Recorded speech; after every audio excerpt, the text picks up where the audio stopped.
queer, fuir la persécution, cacher mon identité,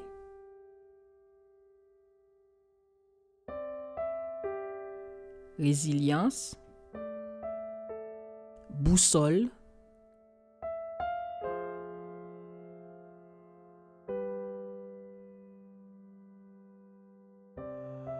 Colibri, Centre des femmes présentes, des mots sur des mots. Des mots sur des mots. C'est une série balado où vous découvrirez le parcours de femmes qui ont témoigné de violences sous toutes ses formes et qui ont cheminé grâce à leur relation à l'art. Elles nous partagent les formes d'art qui les ont accompagnées et qui leur ont permis de transcender des circonstances difficiles de leur vie. Je suis Nathalie Nadon et accompagnée de Faiza Delaoui et de Mathilde Ouchegnon, je vous propose de rencontrer des femmes inspirantes et lumineuses. C'est un plaisir de vous retrouver encore une fois. Ouais. Et Faiza, tu as rencontré Georgélie, réfugiée parce que queer dans son pays d'origine. Qu'est-ce que ça nous dit, son parcours ? Ce que son parcours nous montre vraiment, c'est qu'on n'a pas toujours la possibilité, le choix de cacher la violence qu'on a vécue pour pouvoir en sortir. S'exposer, c'est une condition presque obligatoire dans certaines situations, quand c'est le droit des personnes, le droit fondamental des personnes qui vient être menacé. C'est la première question que je lui ai posée. Pourquoi le droit des personnes était si important à ses yeux?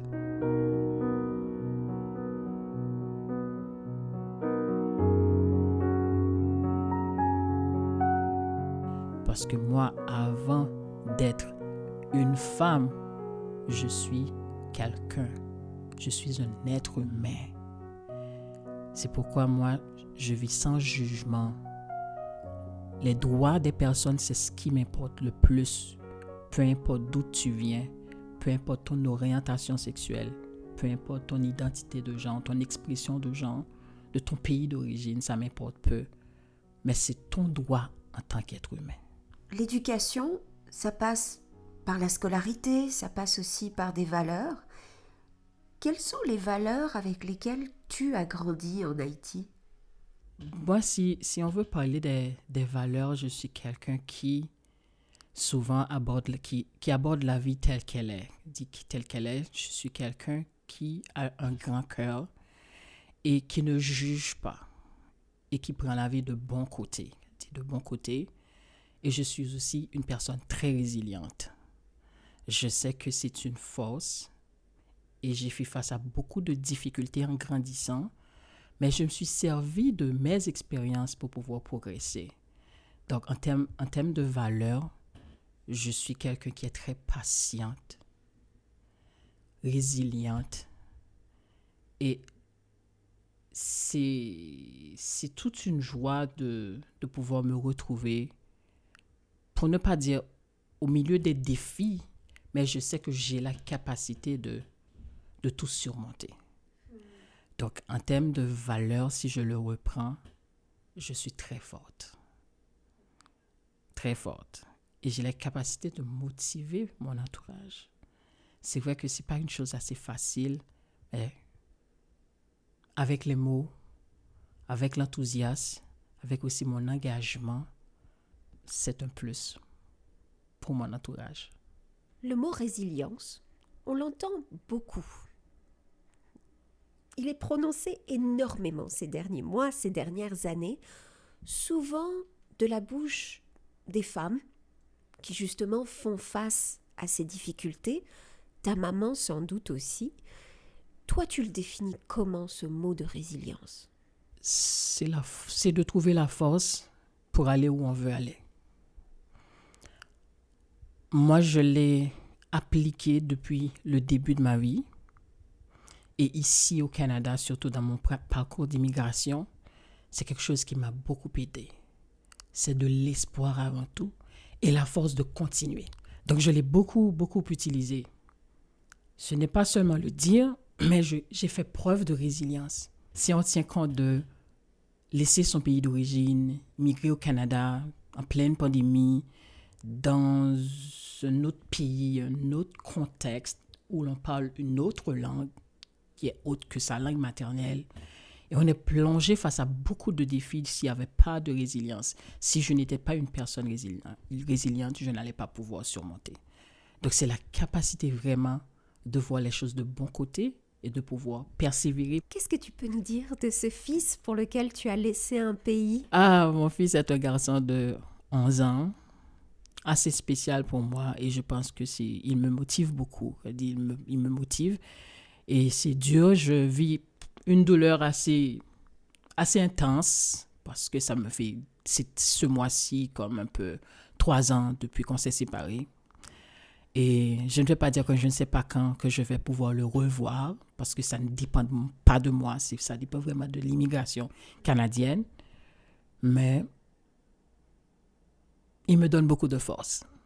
Donc, quand j'ai vu toute l'opportunité qu'offre le Canada à un être humain, donc je me suis dit, ben là, je suis moins en danger, que je peux profiter, soit de vivre ma vie pleinement. Même si il y a beaucoup de stress, mais je suis moins exposé. Une mélodie à toutes celles qui mènent le combat. Leur courage allume l'étincelle de la paix ici-bas. Toutes celles qui subissent en prennent trop. Le poids de la vie est sur leur dos. Il faut qu'elles s'unissent aussitôt pour enfin être libres de ce chaos. Ça fait mal, ça fait mal, ça fait mal. L'espace public en Haïti, comment est-ce que cet espace te mettait en danger comme personne queer et ou comme femme? En Haïti, pour ne pas dire que les droits humains ne sont pas respectés avant même d'aborder comme l'orientation de la personne ou l'identité de genre, je ne faisais pas au début face à des menaces directes parce que compte tenu de ma position, quand je dis ma position, parce que normalement en Haïti, si on aime mieux, tout dépend de l'école qu'on a fréquentée, sa position sociale. Donc il y a des choses qui sont moins, tu es moins risqué, une personne moins risquée si tu as au moins une voiture. Il y a des zones dont tu habites, donc tu es moins en danger que quelqu'un. Moi, ce que je te dis là, c'est par le passé. C'est pas l'Haïti de 2022 que je te parle, où toutes les zones sont vraiment devenues des zones de non-droit. Donc, comme j'étais quelqu'un qui cachait qui je suis, qui cachait mon identité, c'était pour pouvoir être en sécurité. Donc, ceux qui me connaissaient directement m'ont fait des attaques directes, mais c'était de façon comme personnelle ou individuelle. Mais je n'étais pas ciblée par toute la population parce que je cachais mon identité. Mais, parlant de positionnement, en tant que femme, on sait que c'est vraiment une lutte qu'on mène à travers le monde où les femmes sont moins visibles. Le contrôle dont tu parles, c'est aussi le pouvoir des hommes. Le pouvoir des hommes dans le monde du travail. Moi qui ai vécu en Algérie, puis en France, on aimerait voir les choses évoluer, notamment quand il s'agit de harcèlement sexuel, par exemple. On sait que tu parlais d'une position qui protège dans l'espace public, l'accès à une voiture, ça a déjà résonné en fait pour moi, parce que c'est vrai que c'est un espace qu'on peut contrôler là autour de soi quand on circule. Les diplômes, l'expérience professionnelle peut nous permettre d'obtenir des postes, mais c'est un petit peu comme si à chaque fois on devait... Alors j'ai ce geste qu'on n'entendra pas, mais je pousse avec les bras là, comme si on voulait faire de l'espace autour de soi. Pour éviter le harcèlement, pour éviter aussi la persécution, tu as utilisé ce mot, c'est ce qui t'a amené d'ailleurs au Canada, quelle forme de persécution finalement est-ce que tu as eu à vivre et tu t'es dit, qu'est-ce que tu t'es dit même? C'est stop, qu'est-ce qui s'est passé? Ouais, c'était pour dire en quelque sorte, stop. Stop parce que je voulais vivre ma vie, je voulais vivre mon identité. Donc, c'est vraiment difficile comme une personne queer d'essayer de se faire passer pour une autre personne. Du moins, d'essayer de vivre la vie de quelqu'un d'autre à travers ta vie. Donc, lorsqu'on se cachait toujours, c'est toujours difficile de dire qui je suis et on risque de perdre même son identité. Parce qu'on n'est pas, en Haïti, je n'étais pas Georges Lee. Je n'étais pas Georges Lee parce que je vivais la vie de quelqu'un d'autre, c'était pour me protéger.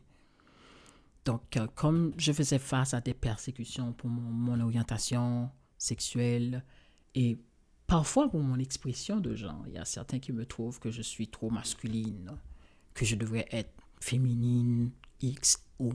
Parce que la société a des normes. La société, dans les livres qu'on lit, on voit la description pour eux, comment ils décrivent une femme, un homme. Donc, l'hétéronormative, c'est quelque chose qui... Dans mon cas, qui me faisait un peu souffrir parce que je m'identifie tantôt comme une personne queer, une femme lesbienne, comme je l'ai dit toujours. Donc, c'était pas facile de vivre ma vie en tant que telle en Haïti. Donc, je suis quelqu'un qui se cachait toujours, qui restait toujours dans le placard, mais qui faisait des bonnes choses, qui impliquait dans sa communauté.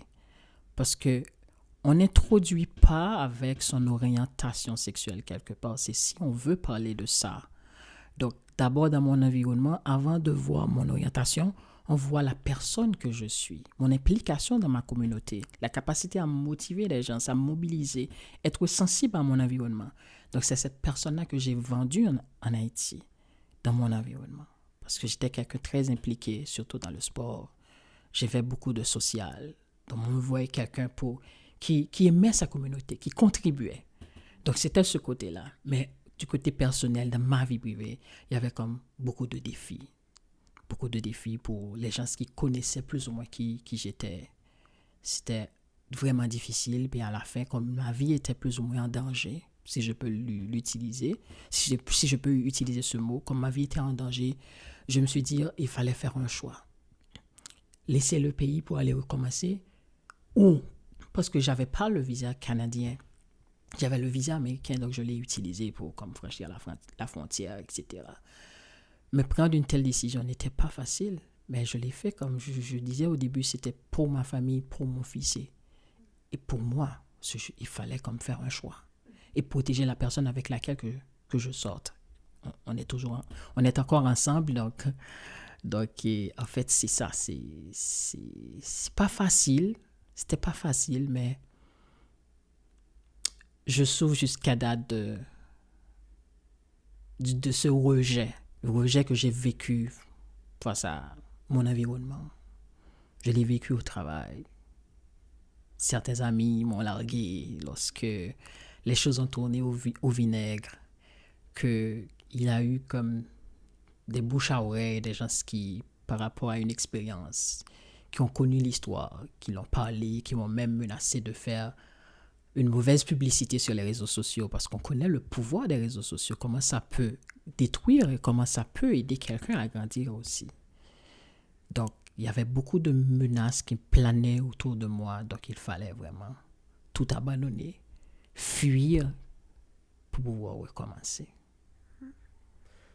Tout ce travail communautaire, ça ne suffisait pas pour les personnes autour de toi, toute cette contribution? Malheureusement non, parce qu'ils ne voyaient pas ce que j'ai apporté comme contribution dans la communauté, mais ils s'intéressaient à mon orientation sexuelle. Quelle est la situation aujourd'hui? La situation d'aujourd'hui, c'est que je continue mon chemin et merci à Franco Queer, au CACI pour son espace positif, parce que arrivé ici au Canada, il fallait trouver un endroit où les gens me ressemblent mieux. Il fallait pouvoir trouver ma communauté.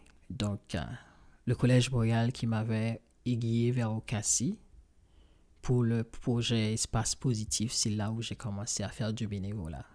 Je suis encore une championne bénévole, donc qui apprend de jour en jour sur les enjeux des personnes racisées.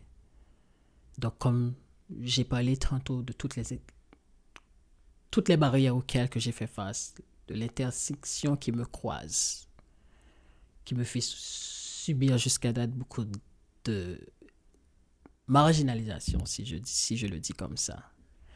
Donc, je continue ma route ici au Canada, je continue mon implication et je suis bien contente que les gens m'apprécient ici au Canada pour qui je suis, pour ce que je fais.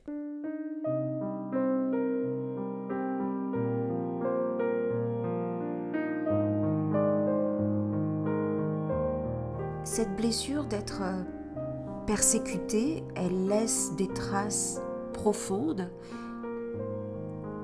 Est-ce qu'elle se ravive encore, cette blessure? Est-ce qu'elle se rouvre? Ou est-ce que tu as l'impression qu'elle se répète de moins en moins? J'étais victime d'un acte d'homophobie. C'était lors d'une première entrevue arrivée ici au Canada, 3 mois.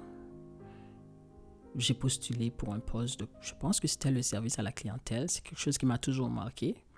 Puis, pendant l'entrevue, puisque c'était en pleine pandémie, le micro était... On utilisait, tout était virtuel, mais malheureusement. Bon, la personne ne l'a pas caché parce que la personne m'a parlé, le micro était ouvert. Ils étaient 3 à m'interviewer pour le poste. Et puis, la dame m'a dit bizarrement que oui, on a vu ton parcours, tu as fait une très belle entrevue, mais malheureusement, moi, je m'attendais à avoir une femme-femme. Moi, j'aurais bien voulu que ça soit une femme beaucoup plus comme... Quand on parle de femme, on parle de la silhouette, on parle de l'élégance. Moi, j'aurais bien voulu que ça soit vraiment une femme pour le poste, pour pouvoir attirer les clients, mais pas... Puis, c'est quelque chose qui m'a choqué à peu près 3 ou 4 mois au Canada. Je n'étais pas au courant de mes doigts. Je ne connaissais pas mes doigts au début. Et je n'avais pas commencé à grandir mon réseau. Je ne connaissais pas encore Franco Queer ou d'autres organismes communautaires vers lesquels que je pouvais aller ou porter plainte. Et c'est quelque chose qui m'a toujours marqué, mais c'était dur à croire que j'étais au Canada où j'ai vécu ça. C'était difficile à croire.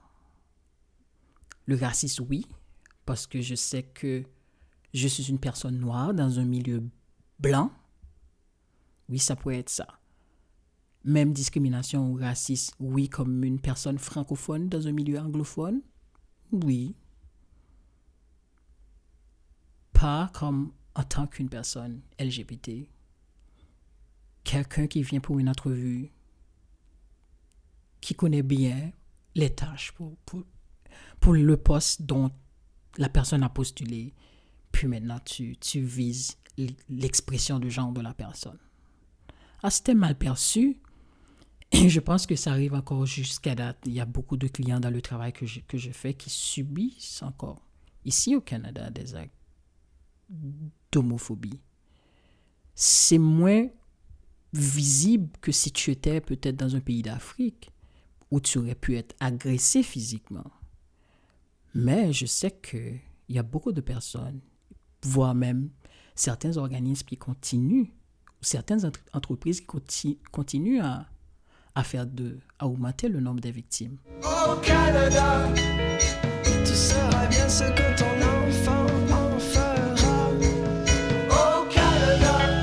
Maintenant, veuillez accueillir le très honorable premier sinistre du dépotoir. Au Canada.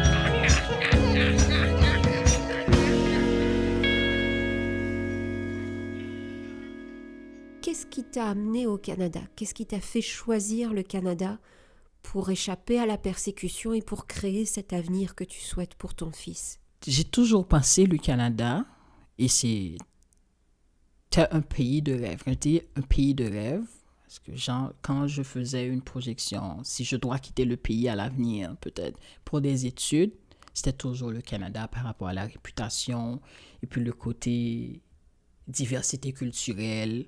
Donc tout ça m'a parlé. Donc, j'ai voulu dans ma tête, avant même de quitter le pays, de prendre quelle que soit la décision, c'est de choisir le Canada. Même si j'ai commencé à voyager tout vers les États-Unis depuis que j'avais 15 ans, je jouais au football, donc j'avais la possibilité de voyager, j'avais mon visa américain.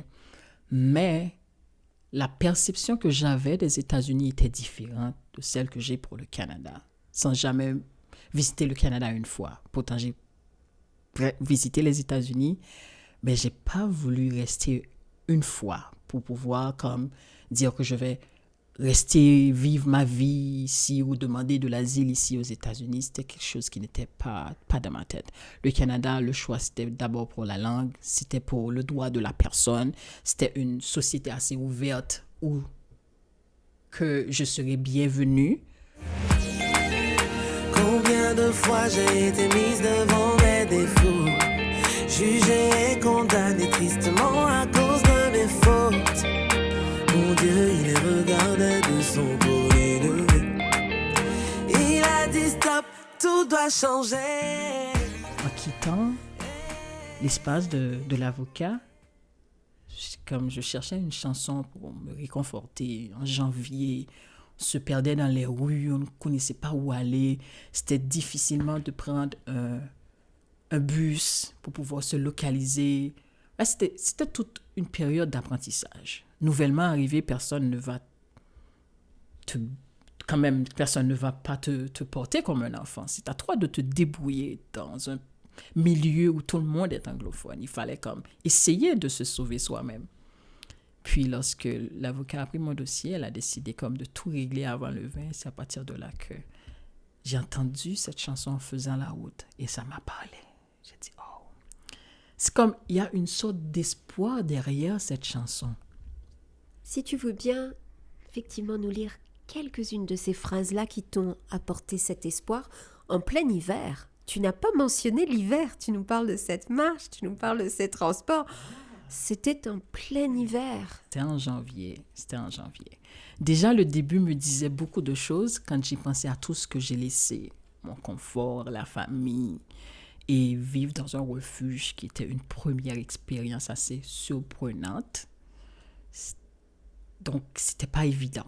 Mais cette chanson m'a donné beaucoup de force quand je l'ai entendue. Puis j'ai dit, mais non, cette chanson me parle. Ça, c'est mon histoire. On dit toujours que la vie, c'est mollo. Partir de zéro pour devenir héros. Non, ils m'ont pas vu venir. Ils m'ont négligé. Ils ont voulu me noyer, mais ils m'ont appris l'apnée.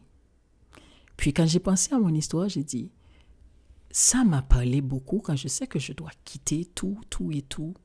Et ici, je me demandais, est-ce que j'ai fait le bon choix de rester ici au Canada? J'ai dit, mais non, il faut prendre les choses mollo, comme disent les Ivoiriens.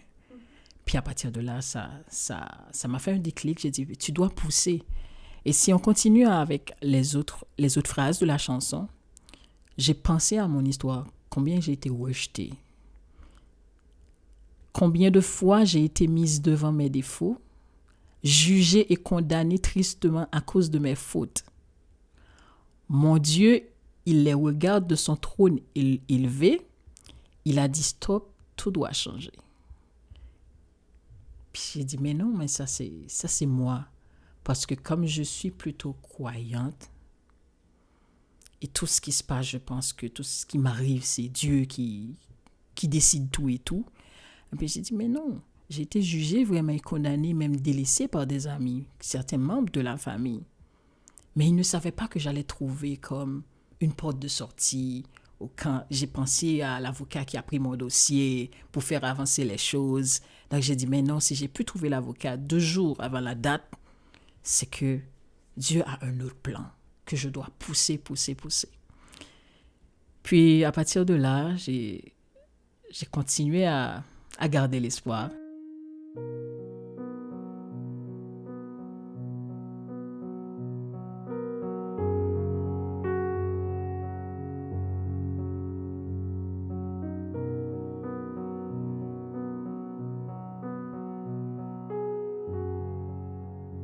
Cette force avec le sourire aux lèvres, parce qu'on l'entend ce sourire dans ton histoire que tu racontes, il y a cette contestation, tu ne laisses pas faire, avec le sourire. D'où ça vient? Ça vient de Dieu. Et c'est pourquoi je disais au début que je ne me laisse pas faire et j'utilise toutes mes expériences comme si je peux l'appeler boussole. Pourquoi? Parce que je sais que les expériences sont faites pour être vécues. La seule chose que tu as à faire, c'est vraiment de tirer les bons moments, le bon côté, et essayer d'améliorer ce qui n'ont pas été bons ou en ta faveur.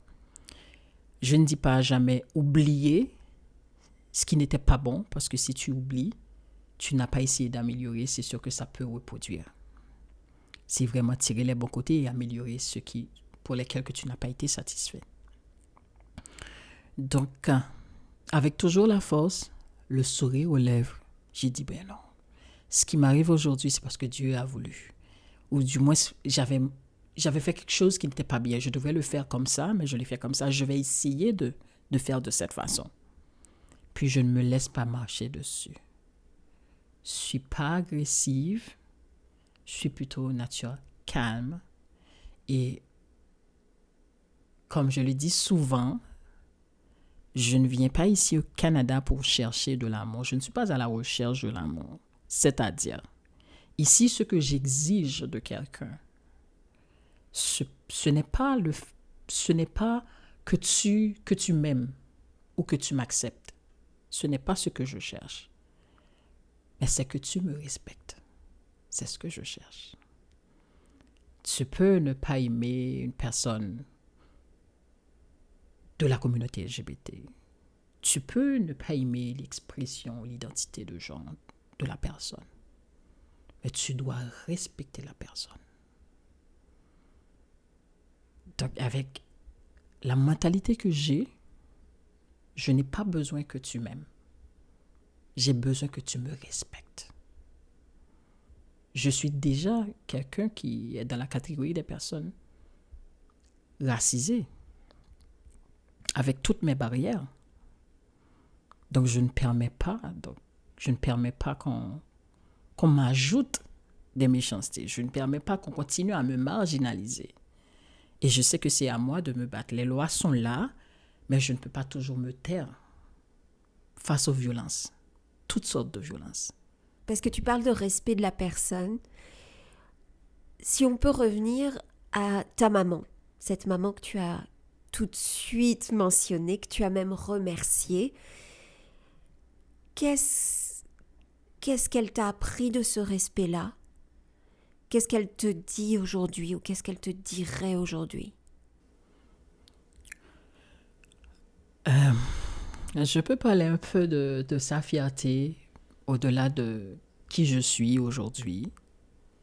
J'ai dit au-delà de qui je suis aujourd'hui, comme je m'identifie ouvertement comme une personne de la communauté LGBT, une femme lesbienne, qui est dans ma société, la société où j'ai grandi. C'est quelque chose de mal perçu. Je sais que c'est dur pour elle peut-être d'accepter tout ça.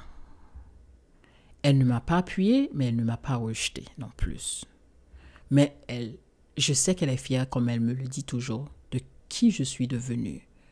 Donc, j'ai pris la vie de bon côté. J'ai pratiqué tout ce qu'elle m'a inculqué. Donc, c'est respecter les autres, participer à ta communauté, vraiment de bonnes valeurs qu'elle m'a données. Donc, il y a le côté de mon implication dans la communauté, je l'ai puisé d'elle. Parce que ma maman, elle est une femme plutôt active, elle faisait tantôt de la politique, elle se mettait aux côtés des femmes les plus faibles, victimes de violences, toutes sortes de violences. Elle a même son organisation. Et je pense qu'aujourd'hui qu'elle a une troupe culturelle, que j'oublie quelque chose comme ça. C'est une troupe qui fait de la musique racine, puisque le racine, vaudou, ça c'est dans notre culture. Ma maman, elle chante, elle danse. Donc, je sais qu'elle est fière de qui je suis devenue aujourd'hui. La petite qu'elle a grandi, mais qui a pris la vie de bon côté, qui a fait son choix, qui a fait sa vie, mais qui a respecté les principes qui lui a été inculqués depuis son enfance. Et qu'est-ce que tu dirais alors à cette petite fille que tu étais? Si tu revenais en arrière et si tu chuchotais quelque chose à l'oreille de la petite fille de 5 ans que tu étais. Bon, la petite fille de 5 ans n'était pas consciente de qui j'allais être aujourd'hui. Et dans une autre société, c'est sûr qu'aujourd'hui, si j'avais 5 ans au Canada, c'est sûr que je pensais différemment de quand j'avais 5 ans en Haïti. Parce que c'était la société, avec la perception que j'avais, toutes les tristesses que j'ai connues, toutes les situations difficiles que j'ai vécues, c'était par rapport à la société où j'ai évolué. Mais aujourd'hui, Georges Lee pourrait dire à cet enfant de 5 ans que je suis fière d'elle. Parce que c'est comme un cheminement, passé de 5 ans à mon âge aujourd'hui. Je vois que l'enfant de 5 ans a appris beaucoup de choses en grandissant. Donc, à cet enfant de 5 ans, 10 ans, 15 ans, j'ai dit précisément 15 ans, parce que c'est à partir de 15 ans que j'ai découvert qui je suis en termes d'orientation sexuelle, en termes d'identité de genre. C'est à partir de 15 ans. Donc, je dirais à cette petite fille de 15 ans qui avait l'air d'un garçon manqué, qui ne se laissait pas marcher sous les pieds, je lui dirais que beaucoup de courage et je suis fière d'elle. Voici ce que cette petite fille de 15 ans est devenue aujourd'hui, qui est moi-même juste en face de toi. Un honneur pour nous de t'avoir au Canada. On espère que bientôt d'autres personnes t'y rejoindront. Oui, j'attends ma partenaire que je salue. Je sais qu'elle va aimer le balado. C'est quelqu'un qui m'a appuyé depuis le début jusqu'à la fin. C'est quelqu'un qui ne savait pas que j'allais choisir le Canada, mais qui avait risqué, qui avait pris la décision de me choisir au-delà de tout son bien-être, de tout ce que quelqu'un d'autre pourrait l'offrir, de tout ce que pourrait dire la famille, au-delà de ses amis qui lui ont abandonné. Je salue son courage et elle continue bien sa route pendant que je suis là. Elle continue ses études et je pense que bientôt on aura la chance de se réunir, son fils et mon fils, et pour pouvoir vraiment fonder la famille qu'on a toujours souhaité fonder en Haïti, mais qui était impossible.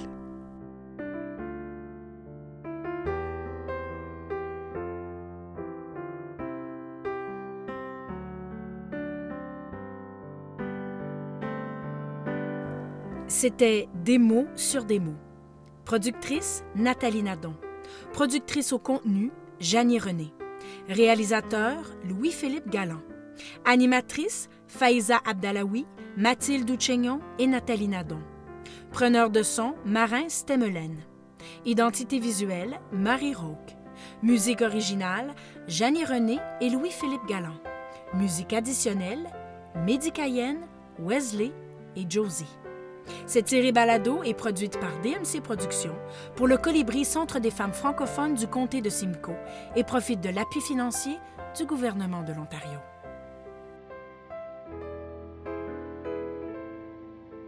Vous n'êtes pas seul.